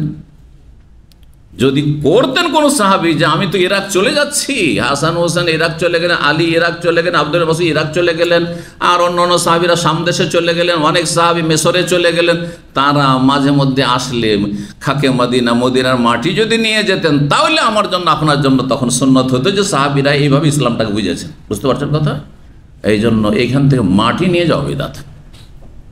কিন্তু মদিনায় আছেন, মদিনার আশেপাশে আছেন, মদিনার মাটিকে আপনি মনে করছেন যে এই হাদিস দ্বারা সেটা বলা যেতে পারে যে মদিনার মাটি দিয়ে আর তারপরে আমি রুকিয়া করলাম, দম করলাম, রিকাতে বাজে না, আর আমাদের কোনো একজনের থুথুর মাধ্যমে, তাহলে বোঝালো থুথু দ্বারা, তাহলে থুথু কি মোবারক নাকি? হ্যাঁ, মাটি দিলেন, এটা একটা তদবির, আর ঝাড়ফুঁক করছেন আপনি এই দোয়া পড়ে, আর তারপরে আপনি থুথু সেখানে দিলেন আপনি, বা ফু দিলেন, আর এমন ফু দিবেন যেই ফু শুধু ফু না, ফুয়ের সাথে হালকা থুথুর ছিটা থাকে, এটি হচ্ছে সুন্নাত। এই বিষয়টি অনেকে জানে না। একেবারে থুথু দেওয়া, শুধু থুথু, এটাও সুন্নাত নয়, বাড়াবাড়ি। আর একবার শুধু ফু, একটুও ছিটা আসল না থুথুর, এটিও সুন্নত না। এটা হালকা হয়ে গেল, এটা ভারী হয়ে গেল, কথা বলছেন না? প্রান্তিকতা, হ্যাঁ, যা রোডের দুই সাইডে যেমন গর্ত থাকে ঠিক তেমনই। আর মধ্যম পন্থা হচ্ছে এমনভাবে রুকিয়া করবেন যে হালকা যেন থুথুর ছিটা আসে আপনার, এইভাবে। বেরিকাতে বাজে না, আমাদের কোনো একজন মুসলিমের থুতুর মাধ্যমে ইউসফা সাকিমনা, আমাদের রোগীকে যেন আরোগ্য দান করা হয়, আল্লাহ যেন আরোগ্য দান করা হয়, আল্লাহ তুমি আরোগ্য দান করো, এইভাবে। তাহলে বলবেন বিসমিল্লাহ তুরবাতু আরজানা বেরিকাতে বাজে ইউসফা বিসাকিমনা বেইজনে রব্বেনা, অন্য রিওয়ায়াতে রয়েছে বেইজনে রব্বেনা, আমাদের রবের ইচ্ছায়, আল্লাহ না চাইলে হবে না। আল্লাহ না চাইলে মদিনার মাটি দিয়ে হবে না, আর আপনার রুকিয়া দম করে হবে না, আর কারো থুথু দিয়ে ফু দেওয়া তো হবে না। এই দোয়াটিও মুখস্থ করে নেবেন। 5746 নম্বর হাদিস বা 46 নম্বর হাদিস, আমরা তাবেইয়া বর্ণনা করেছেন মা আয়েশা রাদিয়াল্লাহু তাআলা আনহা থেকে, আমরা বিনতে আব্দুর রহমান বড় আলেমা ফাকিহা ছিলেন তাবেঈনদের জামানায়, মহিলা। কালা, তিনি বলেন, কানা রাসূল ইয়াকুলু ফির রুকিয়াতে, রাসূলুল্লাহ সাল্লাল্লাহু আলাইহি ওয়াসাল্লাম তার রুকিয়াতে মানে ঝাড়ফুঁকে বলতেন বিসমিল্লাহ তুরবাতু আরজানা ওয়ারিকাতু বাদেনা ইউসফা সাকিমুনা বেইজনে রব্বেনা, এই যে চলে আসলো বেইজনে রব্বেনা। জি, 39 নম্বর অধ্যায় বলছে বাবুন নাফাসে ফির রুকিয়া, এই অধ্যায় হচ্ছে ঝাড়ফুঁক করে হালকা থুথুর ছিটা সহ দম করা, ফু দেওয়া, এই যে চলে আসলো নাফাস। নাফাখ মানে শুধু ফু দেওয়া, আর নাফাস মানে হালকা থুথুর ছিটার সাথে ফু দেওয়া, আর তাফাল মানে থুথু দেওয়া। জি, তাফাল বা বাসাকা এগুলোর মানে হচ্ছে থুথু নিক্ষেপ করা। জি, এই জন্য বোসাক, হাদিস হচ্ছে বোসাক বা তাফল। তো 5747 নম্বর হাদিস বর্ণনা করছেন আবু কাতাদা তাবি, তিনি বলেন সাহাবি, আবু কাতাদা সাহাবি, আর তার আগে তাবি আবু সালমা ইবনে আব্দুর রহমান বলছে সামিয়াতুন নবী সাল্লাল্লাহু আলাইহি ওয়াসাল্লাম ইয়াকুল, আমি নবী সাল্লাল্লাহু আলাইহি ওয়াসাল্লাম বলতেছেন আর রুইয়া মিন আল্লাহ, স্বপ্ন আল্লাহর পক্ষ থেকে হয়ে থাকে। যদি সত্যিকারের স্বপ্ন হয় মুমিনের, তাহলে সেটি আল্লাহর পক্ষ থেকে, ফেরেশতাদের মাধ্যমে হয়ে থাকে। আরেক ধরনের স্বপ্ন হলো হুল মুমিনাশ শায়তান, এই কল্পনা জল্পনার যে স্বপ্ন, খারাপ, হুল মানে খারাপ স্বপ্ন, খারাপ স্বপ্ন শয়তানের পক্ষ থেকে হয়। টোটাল স্বপ্ন কত প্রকার? স্বপ্নও 3 প্রকার, এখানে 2 সংক্ষেপে বলা হয়েছে, কিন্তু স্বপ্ন 3 প্রকার। এক হচ্ছে আল্লাহর পক্ষ থেকে ফেরেশতার মাধ্যমে স্বপ্ন, যা দেখলেন হয়ে গেল। আপনার ক্ষেত্রে, নিজের ক্ষেত্রেও মুমিন স্বপ্ন দেখে, অনেক সময় অন্যের ক্ষেত্রেও দেখে, কথা বোঝা গেছে? অথবা আপনার জন্য, আমার জন্য অন্য কেউ স্বপ্ন দেখছে, এমনটাও হইতে পারে। ভালো স্বপ্ন হইতে পারে, তাবির বর্ণনা, আবার ব্যাখ্যা মন্দ হইতে পারে। স্বপ্ন এমন একটি সাবজেক্ট যেটা শুধু আলেম হইলে আর কোরআন হাদিসের জ্ঞান থাকলেই স্বপ্নের তাবির করা শুরু করবেন, এটা জায়েজ নয়। হ্যাঁ, এটা অন্য আরেকটি সাবজেক্ট। কোরআন হাদিসের জ্ঞান অত্যন্ত জরুরি, কিন্তু তার সাথে প্রজ্ঞাবান হইতে হবে। আর তারপরে এইসব এতে ঝুঁকি নিতে যেতে হবে না, ঝুঁকি নিতে যেতে হবে না। কারণ অনেক সময় আপনি এমন কিছু বর্ণনা করে দেন, আপনার বর্ণনার কারণে হয়তো সেই ব্যক্তির ক্ষতি হয়ে গেল। হ্যাঁ, এরকমটা না বললে হয়তো, নেগেটিভ না বললে হয়তো ঘটতো না, এমনটা হওয়ার সম্ভাবনা থাকে। স্বপ্ন বিস্তারিত একটি আলোচনা, আমার কিন্তু বিষয়ভিত্তিক আলোচনা আছে স্বপ্নের উপর বিস্তারিত। তো স্বপ্ন আল্লাহর পক্ষ থেকে যেটা ভালো স্বপ্ন, মানুষের যেন কল্যাণকর, বিপজ্জনক হইলেও আল্লাহর পর সত্য স্বপ্ন, এক কথায় যেটি, আর রুইয়া মিন আল্লাহ মানে হক যেটি। আর এই নবুয়তের 46তম অংশ, 46 ভাগ করে, 46 ভাগ করে এক ভাগ হচ্ছে কি স্বপ্ন। কেন বলা হয়েছে হাদিসে? নবুয়তের জীবন কত বছর? 23 বছর। নবী হয়ে নবী সাল্লাল্লাহু আলাইহি ওয়াসাল্লাম কতদিন থেকেছেন? 40 বছর বয়সে নবী হলেন, 63 বছরে ইন্তেকাল। কত বছর হইল? 23। 23 দুগুণে কত হয়? 46 হয়। এই 46 ভাগের এক ভাগ হচ্ছে স্বপ্ন। কি জন্য? যে প্রথম 40 হওয়ার পরে, যখন 40 পুরা হলো, প্রথম 6 মাস নবী সাল্লাল্লাহু আলাইহি ওয়াসাল্লাম শুধু স্বপ্নই দেখেছেন। আর যা রাত্রে স্বপ্ন দেখতেন সকালে হয়ে যেত, যা কিছু দেখতেন হয়ে যেত। ফাকানা লা ইয়ারা রুয়ান ইল্লা যা মিসলা ফালাকি সুবহ। একবারে যেমন ভোর হওয়া নিশ্চিত, যে রাত হয়েছে তো ভোর একসময় হবে, ফজর শুভ সাদেক হবে, ওই রকমই হয়ে যেত। তো এই 6 মাস ধরে নবী সাল্লাল্লাহু আলাইহি ওয়াসাল্লাম যেহেতু কন্টিনিউ স্বপ্ন দেখেছেন আর সত্য স্বপ্ন দেখেছেন, ওই জন্য 6 মাস, তাহলে কি 46তম অংশ হচ্ছে স্বপ্ন, যদি সত্য স্বপ্ন হয়। দ্বিতীয় স্বপ্ন হচ্ছে শয়তানের পক্ষ থেকে লিয়াহজুনাল্লাযিনা আমানু, মুমিন মুসলিমকে কষ্ট দেওয়ার জন্য, আপনাকে আমাকে কষ্ট দেওয়ার জন্য হঠাৎ একটা অপ্রীতিকর স্বপ্ন যে আমার প্রিয়জন কেউ হতাহত হয়ে গেছে, অথবা এরকমটা হয়ে গেছে, আপনার অমুক হয়ে গেছে, মারা গেছে, তো আপনার অমুক বড় অ্যাক্সিডেন্ট হয়ে গেছে। হ্যাঁ, এই শয়তান কষ্ট দেওয়ার জন্য স্বপ্ন দেখা। এই জন্য এগুলোতে বিব্রত হবেন না। আপনি যদি দোয়া পড়ে নেন স্বপ্নের অনিষ্ট থেকে রক্ষার জন্য, কিচ্ছু হবে না আপনার। আমি এরকম বহু দেখেছি খারাপ স্বপ্ন, খুব অশান্তি যেন, সাথে সাথে দোয়া পড়ে বাম দিকে থুতু দিয়ে ডান দিকে কাত হয়ে শুয়ে যান। শয়তান আর সারা রাত আপনার কাছে হাসতে পারবে না, আর এই স্বপ্ন দ্বারা কোনো ক্ষতি হবে না। একের সাথেই কাজ করে না, যে কোনো খারাপ স্বপ্ন দেখে রাখে। যে দোয়াটি আরবিতে পড়তে পারো সবচেয়ে ভালো, শোন না, আর না হলে নিজের ভাষা বলে, আল্লাহ এই স্বপ্নের কল্যাণ কামনা করি এবং স্বপ্নের অনিষ্ট থেকে আমি তোমার কাছে আশ্রয় কামনা করি। আর তৃতীয় স্বপ্ন হচ্ছে আজগাস ও আহলাম। সূরায়ে আপনার ইউসুফে যে রয়েছে আজগাস ও আহলাম, মানে মানুষ যা কল্পনা জল্পনা দিনে করে তাই রাত্রে দেখে। দিনে ভালো কল্পনা একটা করেছেন তো ভালোই দেখছেন আপনি, দিনে খারাপ কল্পনা, কারোর সাথে ঝগড়া বিবাদ হয়েছে সেটাই দেখছেন আপনি, দিনে স্বামী স্ত্রীতে টেনশন হয়েছে, আর রাত্রে দেখছেন যে কেউ এসে বলছে দে তোর স্ত্রীকে তালাক, কেন রাখছিস, তালাক দিয়ে দিবেন। আল্লাহ আমাকে স্বপ্নে জানিয়েছেন তালাক দিতে বলেছেন, বলবেন নাকি? না, ওই যে দিনে ওই ঝগড়া করেছে আর রাতে তখন শয়তান আপনাকে নিয়ে খেলা করছে, অথবা ওগুলি কল্পনা জল্পনা বারবার দিমাগে ঘুরতে আছে, ঘুরপাক খাচ্ছে, ওইটাই দেখছে। আজগাস আহলাম ওমা নাহনু বিতাউইল আহলামি বিআলিমিন। জি, তো অলহুল মিনাশ শাইতান, খারাপ স্বপ্ন শয়তানের পক্ষ থেকে। ফাইদার আহাদুকুম শাইআন ইয়াকরাহু, তোমাদের কোনো ব্যক্তি এমন কোনো স্বপ্ন দেখে যেটা তার জন্য অপ্রীতিকর, কষ্টদায়ক, ভালো লাগে না স্বপ্ন দেখে, আজকের স্বপ্ন দেখে মনটা খারাপ হয়ে গেছে, ফালিয়ানফুস হিনা ইয়াস্তাইকিযু সালাসা মাররাত, যখনই জাগবেন আপনি জেগে 3 বার কি করবেন? ফু দেন। আপনি 3 বার কি করেন? ফু দেন, বাম দিকে দেবেন। ওয়ায়াতাউযু মিন শাররিহা, আর স্বপ্নের অনিষ্ট থেকে আশ্রয় কামনা করবেন। যদি আশ্রয় কামনা করে নেন আর বাম দিকে থুথু ফেলে দেন 3 বার করে, ফাইন্নাহা লা তাদুররুহু, তাহলে এই স্বপ্ন কোনো ক্ষতি সাধন করতে পারবে না।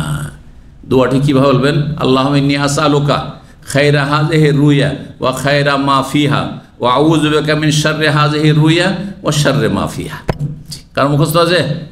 হ্যাঁ, মুখস্থ করতে ভালো পারলে ভালো, আর না হলে সংক্ষেপে আমি তার সার মর্ম অর্থ করলাম। আল্লাহ এই স্বপ্নের কি চাই? আমি কল্যাণ চাই, স্বপ্নে যে কল্যাণ নিহিত আছে সেটি চাই, আর আমি স্বপ্নে যে অনিষ্ট রয়েছে সেই অনিষ্ট থেকে আশ্রয় কামনা করছি, এবং এই স্বপ্নে যে অনিষ্ট নিহিত রয়েছে তারও অনিষ্ট থেকে আমি আশ্রয় কামনা করছি। আউযু বিকা মিন শাররি হাযিহি রুয়া শাররি মা ফিহা, তারপরে করে দেন বাম দিকে, শয়তান লাঞ্ছিত হয়ে যাবে আর শয়তানের কোনো ক্ষমতা থাকবে না, আর আপনি মুক্তি পেয়ে যাবেন।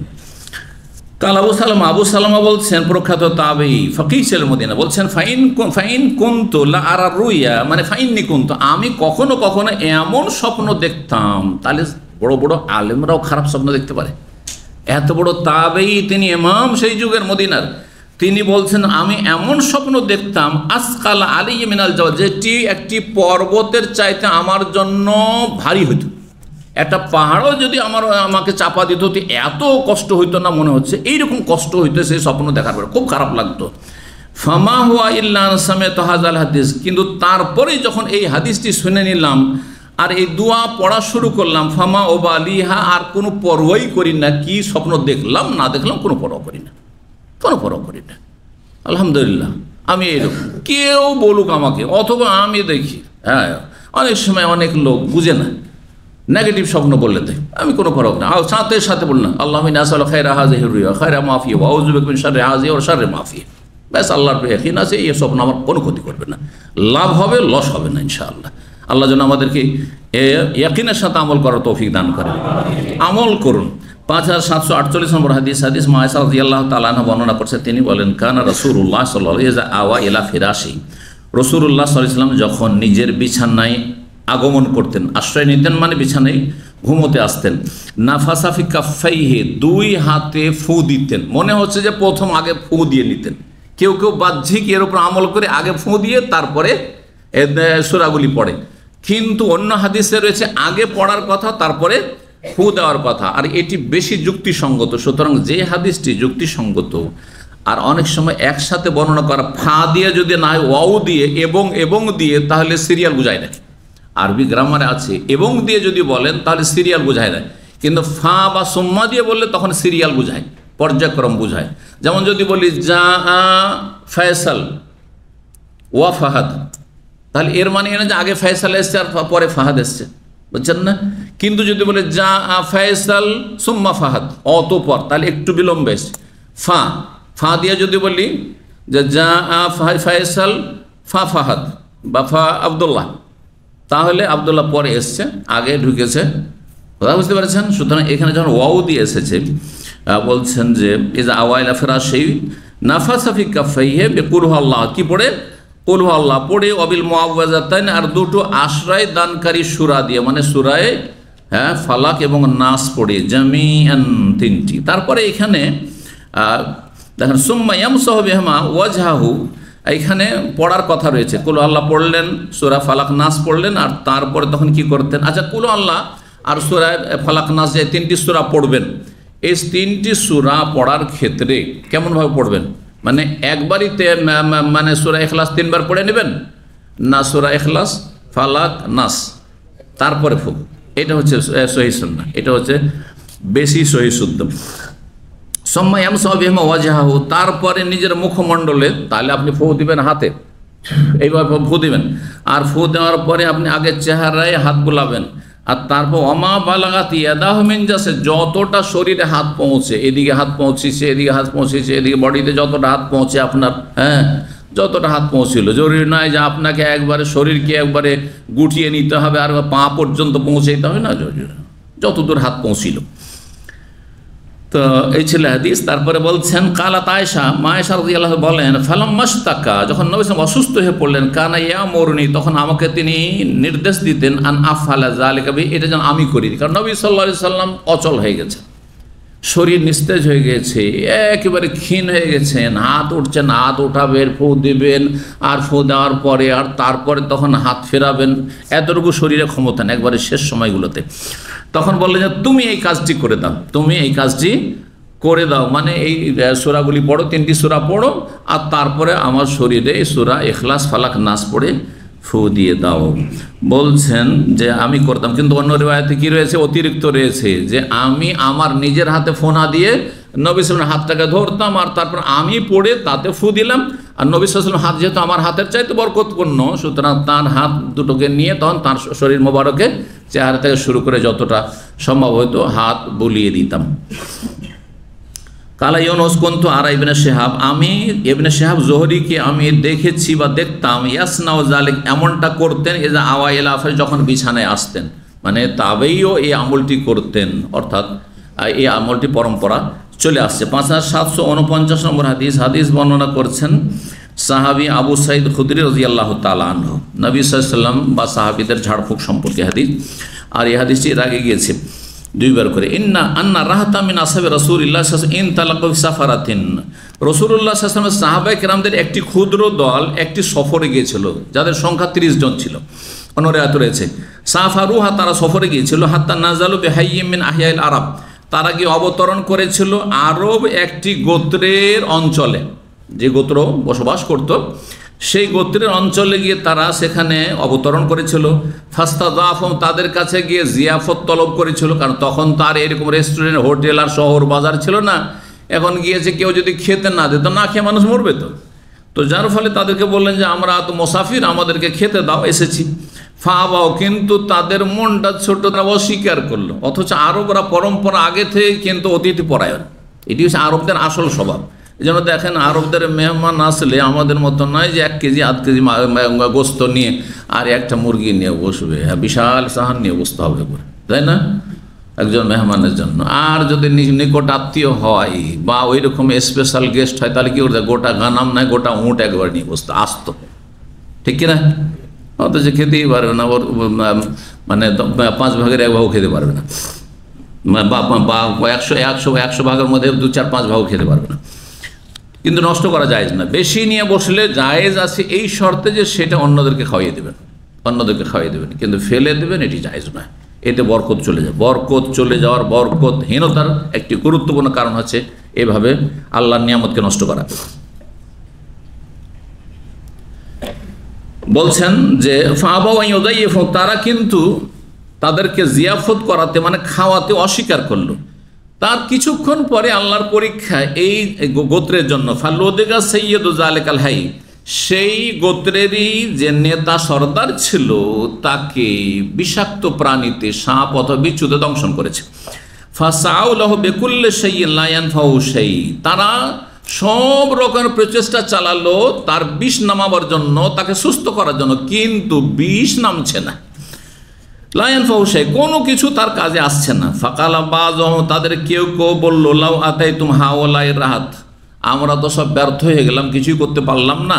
তো এই যে এই ক্ষুদ্র দলটি বাইরে থেকে মুসাফির এসেছে, তাদের কাছে যদি তোমরা গিয়ে দেখো, আল্লাযীনা কাদ নাযালু বিকুম, যারা তোমাদের আশেপাশে অবতরণ করেছে, লাআল্লাহু আন ইয়াকুনা ইনদা বাযিম শাই, হতে পারে তাদের কাছে এইরকম ঝাড়ফুঁক সম্পর্কে কোনো জ্ঞান ভালো আছে। ফাতাহু, তারা তাদের কাছে আসলো, খাওয়ায়নি কিন্তু আসতে বাধ্য হলো। আল্লাহ এরকমটা করেন, আজকে যাকে খাওয়াচ্ছেন না তার একদিন দ্বারস্থ হইতে হবে। এই জন্য মনটাকে ছোট করবেন না। নিজের বংশধর আত্মীয় স্বজনের মধ্যে এরকম দেখা যায়। একসময় যারা পয়সাওয়ালা ছিল, আমি দেখতে পাচ্ছি ওদেরকে, একসময় যারা পয়সাওয়ালা ছিল একটা পয়সা ধার চাইলে তারা দিত না,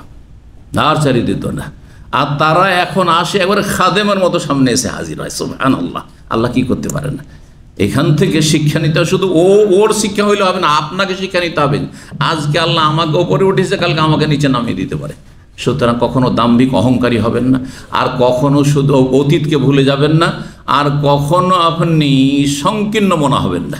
সবসময় মনটাকে উদার রাখবেন যে আমি আল্লাহর রাস্তায়, আল্লাহ সন্তুষ্টির জন্য খরচ করব, আত্মীয় স্বজন, গরিব দুঃখী, পাড়া প্রতিবেশী, তাদের সাথে সদ্ব্যবহার করব, আল্লাহ আমাকে দেবেন। কিন্তু যখন নাফসি নাফসি নাফসি, আমি নিজে নিজে নিজে, এটা করবেন, তখন আল্লাহ আপনাকে হয়তো আপনার এই জীবনে আপনার ছেলেমেয়েদেরকে নয়, একসময় আমির ছিলেন, হঠাৎ করে গরিব, যারাকে কিছু দেননি তারাই আমির হয়ে গেছে, আর তাদেরকে সামনে গিয়ে আপনাকে খাদেমের মতো বসতে হচ্ছে। এমন যেন লাঞ্ছিত না হইতে হয়। তো এই লোকেরা এসে হাজির হয়ে গেল, এসে বলছে আইয়ুহার রাহাত, হে লোকেরা, ইন্না সাইয়্যিদানা লোদেগা, আমাদের সর্দারকে বিষাক্ত প্রাণীতে দংশন করেছে, বিচ্ছুতে দংশন করেছে। ফাসাইনা লাহু বিকুল্লি শাই, সব রকমের প্রচেষ্টা চালালাম, লা ইয়ানফাউ শাই, কিন্তু কোনো কিছু কাজে আসলো না। ফাহাল ইনদা আহাদিম মিনকুম শাই, তোমাদের কাছে কি এমন কোনো জ্ঞান আছে, সম্পূর্ণ নলেজ আছে যে তোমরা আমাদের উপকার করতে পারবে, ঝাড়ফুঁক করে দিতে পারবে, বিষ নামাতে পারবে? ফাকালা বাযুহুম, তাদের কেউ বলল নাম, হ্যাঁ। একজন বলল যে হ্যাঁ পারবো। ওয়াল্লাহি ইন্নী লারাক, আমি করব। 30 জনের মধ্যে একজন বলল যে আমি করব, সবাই নয়, আমি তোমাকে রুকিয়ে, তোমাদের এই রোগীকে বা এই আক্রান্ত ব্যক্তিকে আমি রুকিয়ে করে দেব। ওয়ালাকিন, কিন্তু আছে, সেটা কি? ওয়াল্লাহি, আল্লাহর কসম করে বলছি, লাকাদ ইস্তাযাফনাকুম, কিছুক্ষণ আগে তোমাদের কাছে আমরা জিয়াফত চেয়েছিলাম যে আমাদেরকে খেতে দাও, আমরা অনাহারে ক্ষুধার্ত আছি। ফালাম তুযায়্যিফুনা, কিন্তু তোমরা আমাদের জিয়াফত করনি, খেতে দাওনি। সুতরাং ফামা আনা বিরাকিন লাকুম, তোমাদের জন্য আমি ফিরি ফিরি মাংনা, রুকিয়া করব না, ঝাড়ফুঁক করব না। হাত্তা তাজালু লানা আজওয়াল, যতক্ষণ পর্যন্ত আমাদের জন্য একটা পারিশ্রমিক নির্ধারণ না করো। দাও, কি দিবে দাও, তাহলে করতে পারেন এরকম। জি, সোজা হোক। সালাহম, তখন তারা তাদের সাথে চুক্তিবদ্ধ হইল, আলা কাতিমিয়াল গানামে, একটি বকরির পাল দেবে। 30 জন আছি, 30টা বকরি লাগবে। ওকে, ঠিক আছে, 30টা বকরির জন্য রাজি হয়ে গেল। জি, ফান্তালাকা, ওই লোকটি গেল, ফাজালায়াত ফলো ওয়াকরাও আলহামদুলিল্লাহ রাব্বিল, সূরা ফাতিহা পড়ে সে, এই তাফাল শব্দটি এসছে, কিন্তু তার মানে যে শুধু থুথু দেওয়া, কিন্তু থুথুর সংমিশ্রণের সাথে ফু দেওয়া, এটা হচ্ছে উদ্দেশ্য। এখানে ফুঁক দিতে শুরু করলো, সূরা ফাতিহা বারবার করে সূরা ফাতিহা পড়ে আর ফু দেয়, বারবার করে সূরা ফাতিহা পড়ে ফু দেয়। হাত্তা লাকান্নামা নশাতা মিন ইকাল, হঠাৎ করে মনে হলো যে সেই ব্যক্তি রশিতে বাঁধা অবস্থায় ছিল, তার বাঁধনকে খুলে দেওয়া হয়েছে। কারণ বাঁধন খুলে দিলে মানুষ একবারে ফ্রি হয়ে যায়, তেমনি এই বিষে আক্রান্ত ব্যক্তি, সেই ব্যক্তি একবারে সুস্থ হয়ে গেছে, হঠাৎ করে সুস্থ হয়ে গেছে। সত্য ঘটনা। সুতরাং আপনি কোনো কিছু অসম্ভব মনে করবেন না, ইয়াকিনের সাথে করবেন। ফান্তালাকা ইয়ামশি মা বিহি কালাবা, আর তারপরে ওই লোকটি যে যাকে বিষাক্ত প্রাণীতে দংশন করেছিল, সেই লোকটি হাঁটতে শুরু করলো। মনে হয় না যে তার কোনো রকমের কোনো অসুস্থতা আছে, কোনো অসুস্থতা নেই, একবারে স্বাভাবিক হয়ে গেছে।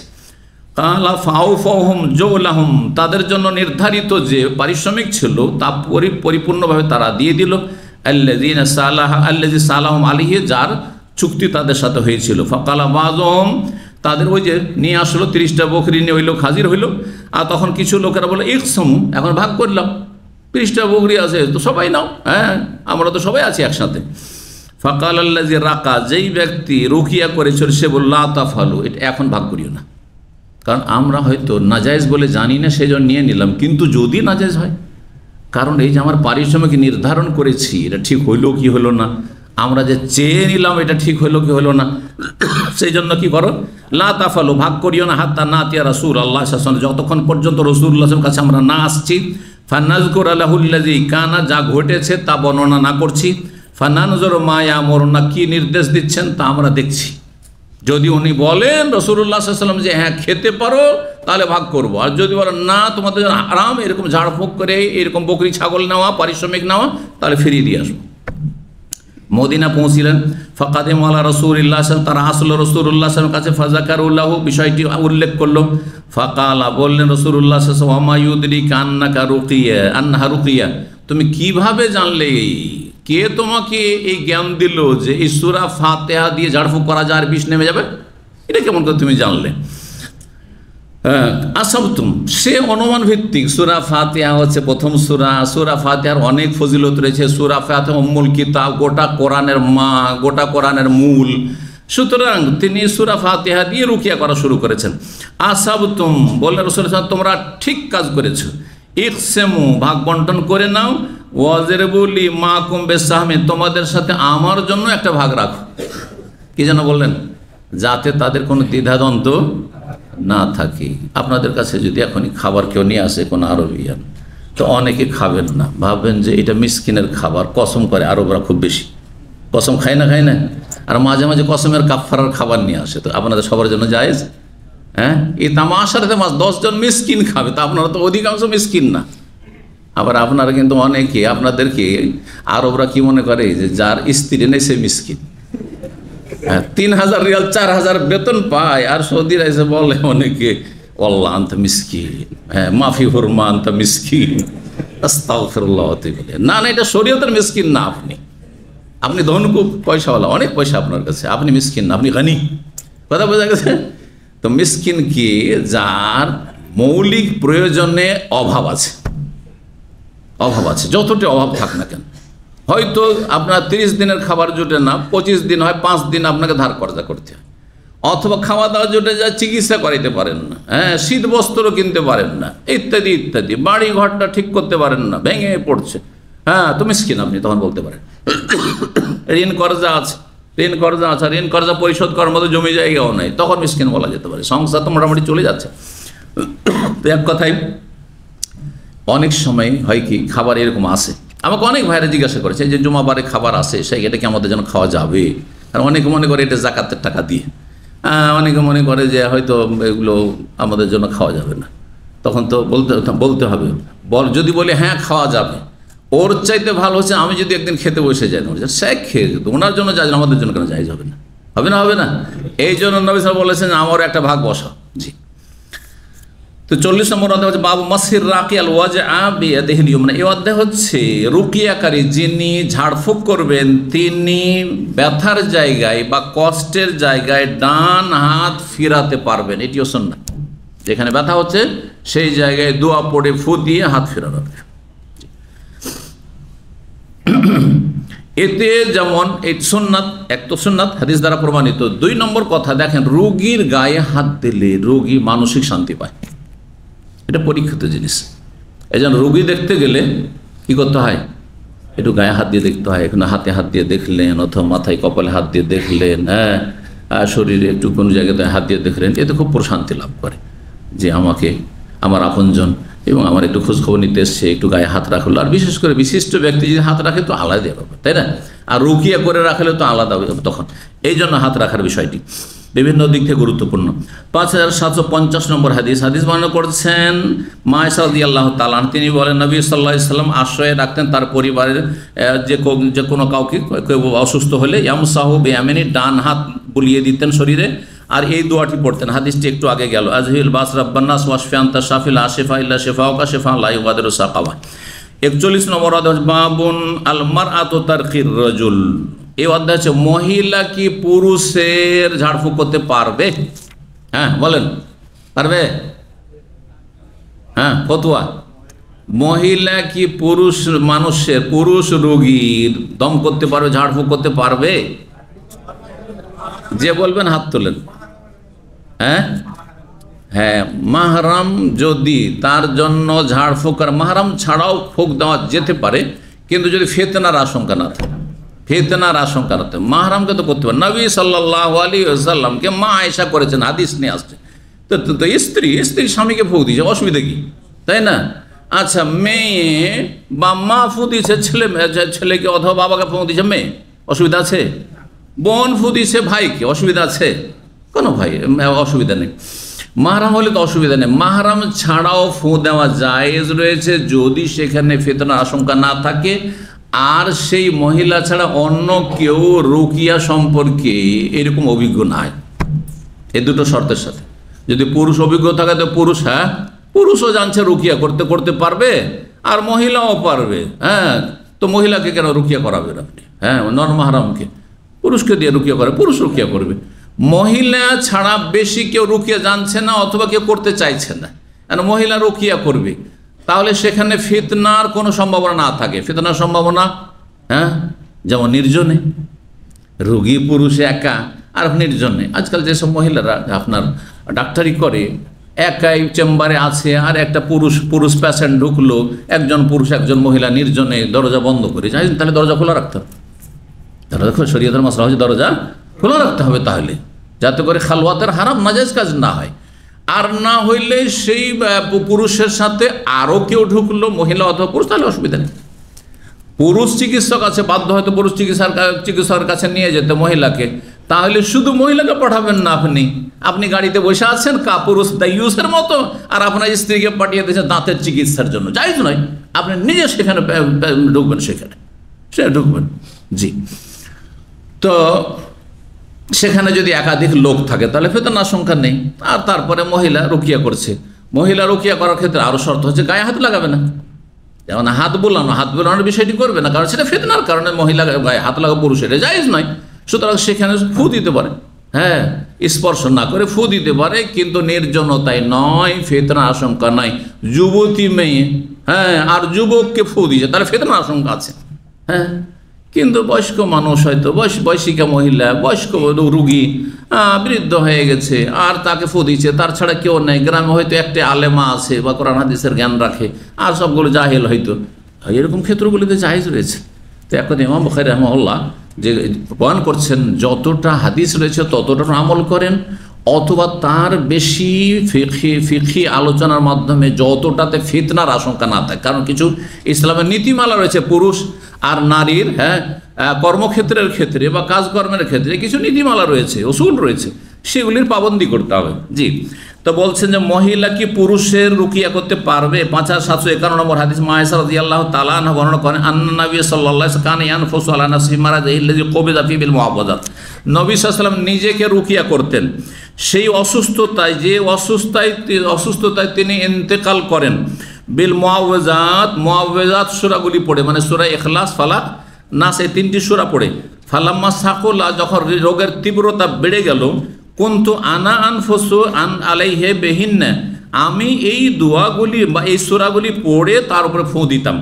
ওয়া আমসাহু বিয়াদি নাফসি, আর তার হাত দ্বারা তার শরীরে কি করতাম, হাত ফিরাইতাম। লেবারাকাতিহা, নবী সাল্লাল্লাহু আলাইহি সাল্লামের হাতের বরকতের কারণে, মানে আমার হাতগুলো না বুলিয়ে নবী সাল্লাল্লাহু আলাইহি সাল্লামের শরীরে তার হাতটা বুলাইতাম। তো এইরকমটা করা, তো নবী সাল্লাল্লাহু আলাইহি সাল্লামের হাতে ফু দিয়ে তারপরে হাত ফিরানো। কালা ইবনে ফাসালতু ইবনে সাইব ইবনে শাহাব জোহরীকে জিজ্ঞাসা করেন কাইফা কানা ইয়ানফুসু, কিভাবে তিনি ফু দিতেন? কালা ইয়ানফুসু আলা ইয়াদাইহি, নবী সাল্লাল্লাহু আলাইহি সাল্লামের দুই হাতে তিনি ফু দিতেন। সুম্মা ইয়ামসাহু বিমা ওয়াজাহু, তারপরে নবী সাল্লাল্লাহু আলাইহি সাল্লামের দুই হাত রাসূলুল্লাহ সাল্লাল্লাহু আলাইহি ওয়াসাল্লামের মোবারক চেহারায় ফিরিয়ে দিতেন। তাহলে মহিলা মা আয়েশা রাদিয়াল্লাহু তাআলা আনহা রুকিয়া করলেন কাকে? রাসূলুল্লাহ, পুরুষকে করলেন, কিন্তু এখানে স্বামী স্ত্রীর ক্ষেত্রে কোনো ব্যাপার না। জি, 42 নম্বর অধ্যায় বাবু মাল্লাম ইয়ারকা। এই অধ্যায় হচ্ছে কোনো ব্যক্তি যদি বলে যে আমি রুকিয়া করব না, চিকিৎসা করব না, জায়েজ আছে, যদি আল্লাহর ওপর সে অধিক এখন রাখেন যে আল্লাহর ওপর যা ফয়সালা মেনে নেব, আমি রুকিয়া ঝাড়ফুঁক কিছু করব না, তো জায়েজ রয়েছে। কিন্তু রুকিয়া কারো কাছে চাওয়া এইটা অনুত্তম, জায়েজ কিন্তু অনুত্তম। নিজেকে রুকিয়া করা সুন্নাত, নিজেকে রুকিয়া করা সুন্নাত। নিজে থেকে কেউ যদি আমাকে রুকিয়া করে দেয়, অসুস্থ আমরা কেউ, আর আমাকে নিজে থেকে রুকিয়া করে, তাহলেও আপত্তি নেই। কিন্তু যদি কাউকে বলেন যে না একটু আমাকে ফু দিয়ে দেন, একটু আমাকে পানি পড়ে দেন, একটু আমাকে তেল পড়ে দেন, এগুলো আপত্তিকর। কারণ এটা হচ্ছে অন্যের মুখাপেক্ষী শরণাপন্ন হওয়া, যেটা আপত্তিকর। তো এই হাদিস থেকে কেউ ভুল বুঝেছে যে রুকিয়া টোটালি করবেন না, রুকিয়া চাইবেন না, কিন্তু রুকিয়া নিজের নবী সাল্লাল্লাহু করেছেন, হাদিস গেল, নিজে করতেন সুস্থ, যখন এমনি হালকা সুস্থ ছিলেন তখন। কিন্তু শেষ অবস্থায় যখন একবারে ক্ষীণ হয়ে গেলেন, তখন নবী সাল্লাল্লাহু আলাইহি ওয়াসাল্লাম রুকিয়া করেছেন মায়েশা রাদিয়াল্লাহু তাআলা আনহা। তো 42 নম্বর, কেউ যদি রুকিয়া না করে, 5752 নম্বর হাদিস বর্ণনা করেছেন ইবনে আব্বাস রাদিয়াল্লাহু তাআলা আনহু, তিনি বলেন নবী সাল্লাল্লাহু আলাইহি ওয়াসাল্লাম আমাদের কাছে একবার বেরিয়ে আসলেন একদিন, আর বলেন ওরেজাত আলাইয়াল ওমামু, আমার সামনে সমস্ত উম্মতগুলিকে পেশ করা হলো, আমার সামনে সমস্ত উম্মতগুলি কি করা হলো, পেশ করা হলো।